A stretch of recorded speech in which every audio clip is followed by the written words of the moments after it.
Hello, my name is Debbi Domingo. Over the past month or so, past couple of months, we have noticed a huge increase in public attention to the case of the East Area Rapist Golden State Killer. And that's a good thing. Unfortunately, I didn't anticipate that much. And what I'm learning is that there are tips pouring in like crazy to law enforcement regarding our case. I wanted to make a video today to address just kind of the guidelines for what makes a good person of interest or a good suspect in our case. You may have noticed that there are dozens of composite sketches that have been released in association with our case. Let me start out by saying sketches, although they may be helpful in some ways, they are not the be-all, end-all of what we're looking for in regards to this perpetrator. Now let me explain. Most of the sketches that have been released have been from witness accounts of a suspicious person in the area of a known East Area Rapist or Golden State Killer attack. Okay, so let me say this again. Most of the sketches have come from witnesses of a suspicious person in the area, not necessarily somebody who came face to face with the perpetrator and got a good look at him. Now, there are a few sketches that are pretty reliable. Don't ask me to tell you which ones because there's so many, and I'll be honest with you, I get confused. Okay, sketches can be helpful in some ways, but let me tell you what we are looking for, what you should be looking for when it comes to somebody that could be the original Night Stalker, East Area Rapist, Golden State Killer. Let me tell you what we do know and that you should be looking for. What makes a good POI? Obviously, we're looking for somebody who was in the right age range, and we're looking in the 1970s and 80s. We're looking for somebody who was maybe 18 to 30 years old. Okay, so at this point in time, he would be maybe 60, 65, 70, up to 75 years old. Okay, the other thing that we know pretty reliably is his build. He was roughly 5'8" to maybe 5'10", a medium to light build and fairly muscular, pretty athletic. Okay, and this again was in the late 1970s to early 1980s. Okay, so 5'8" to 5'10", maybe 160, 180, something like that.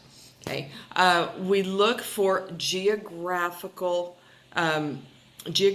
ties. What we really are looking for is somebody who knew Sacramento area like the back of his hand. And when we say Sacramento, East Area of Sacramento, Rancho Cordova, Carmichael, Citrus Heights, Orangevale areas. Okay, somebody who really, really knew that area well, because I believe the first 30 attacks are in those areas.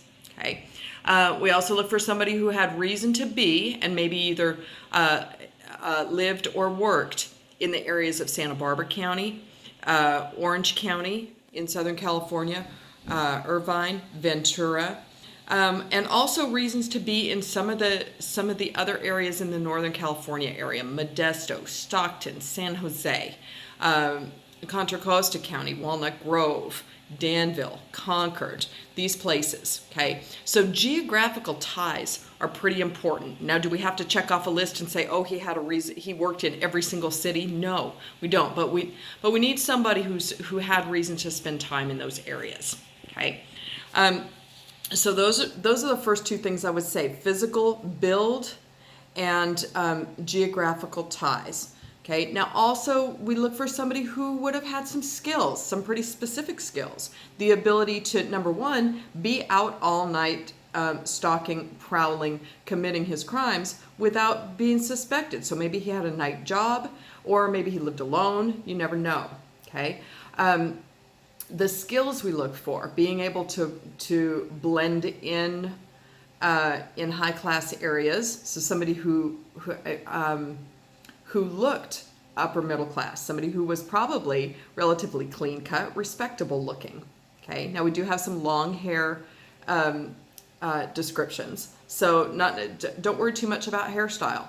But we look for somebody who could get away with saying, oh, I just lost my dog. I was just walking in the neighborhood looking for my dog. And that story would be plausible. We look for somebody who would blend in these areas, okay? The other skills, prowling, breaking and entering without being heard. So the ability to get in windows and sliding glass doors without people waking up and hearing him. The ability to tie up his victims, take control of a situation and get his victims incapacitated, and the ability to get away without being detected. Okay, this suspect was able to run long distances, ride bicycles, be very evasive in his getaways. Okay, probably a variety of different vehicles as well, but there's nothing concrete there either. Okay. So let me tell you, when it comes to turning in a good tip, either to the FBI line or to Sacramento County Sheriff, if you're looking at a sketch and you're saying, oh, that's a dead ringer for my brother-in-law or my ex-husband or my neighbor, okay, looks alone, comparison to a sketch, are not what constitutes a good suspect in this case, okay? Now, that being said, if you've got somebody who fits geographical profile, physical build, skills and abilities that I've talked about, and he might kind of resemble a sketch, but you think, oh, he doesn't look anything like those pictures, still turn the tip in, okay? Still turn in the tip because, like I said, nobody got a really good look at his face, okay? If you're going by just a sketch alone without any of the other substantiated, the locations, the skills or abilities, you might want to do some research before you just call the FBI and turn in a tip, because they are going to look at it, but they're going to look at, okay, here's the sketch, and this is the picture of what this guy looked like, but he's lived in Michigan his whole life, no ties to California. I'm sorry, but that's not a reliable tip, okay? So I want you guys to be discerning. Do your homework. If you need help with that, contact me. I can hook you up with the discussion boards where people really do have information. They can help you do a little bit more research about your suspect. Okay. What we don't want to do is be posting pictures and names and faces on the internet saying, hey, this is the guy, because number one, you're setting yourself up for some lawsuits for naming innocent people. Number two is, if you do have the right guy and you name him on the internet, and he gets wind of it and he gets scared away and he hops on a plane to Europe, then guess what? We're never going to find him. Okay, so I want you guys to start, be really smart about your tips. We are looking for the East Area Rapist Golden State Killer. We do have his DNA on file, which means that when we have a match, we have a match. Okay, and that's what we're looking for. My time is going to run out here on the video, so I'm going to go ahead and wrap this up. But tips can be turned into 1-800-CALL-FBI. They can be turned in by email to tips.fbi.gov. That's tips.fbi.gov. They can also be emailed into earinfo@sacsheriff.com. earinfo@sacsheriff.com.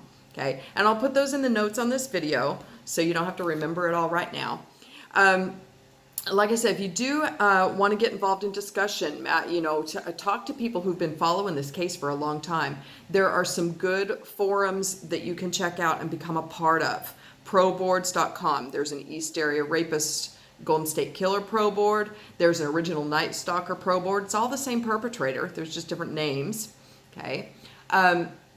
There is a subreddit for, I think it's under Original Night Stalker subreddit, or it could be Ear On subreddit. There it is, Ear On subreddit. And then check out my Facebook page that I moderate regarding this case, and it's facebook.com/whoisthegolden-state-killer. facebook.com/whoisthegolden-state-killer. Okay. This is going to put you in touch with people who are discussing this case or trying to learn as much as we can, and we're trying to sort out who a viable suspect is. So, just a reminder, be smart about your tips. Don't ever put yourself or anyone in any danger as far as reporting a suspect. But we are hot on his trail, guys. This is a 40-year-old cold case, but it's not cold anymore. It is red hot.